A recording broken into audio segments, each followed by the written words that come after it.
我4點半醒咗之後就冇再瞓過，因為我驚自己唔知醒。好彩我哋晨早嚟就而家係冇人㗎。Let's go, here we go。大風㗎，倒塌咁早就起咗身過嚟美泉崗。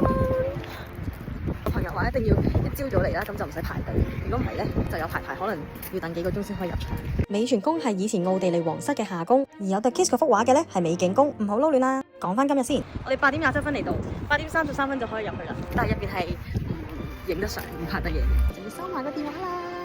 本身以為又係啲普通 museum mode 啦，但係走入個皇宮，聽住一個旁白通嘅宮鬥劇本 ，surprisingly 真係幾有親歷其境嘅感覺喎。嗱，之前嗰啲畫面呢我認全部都係偷拍嘅，不過呢個宴會廳係俾影㗎。因為咧你喺一路行去皇宮啦，你就會有個 audio guide啦，聲音導航你每一間房每一幅畫，同埋啲畫超靚咯，唔知點解咁多年嚟都可以保存得咁好，畫得勁 detail，我覺得係 OK 㗎。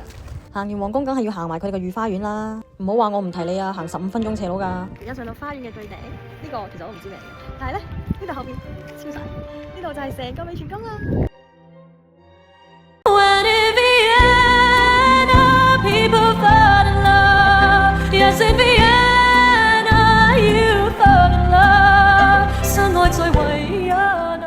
你睇下嗰日到底幾大風，睇都唔夠啊！你開聲聽啦。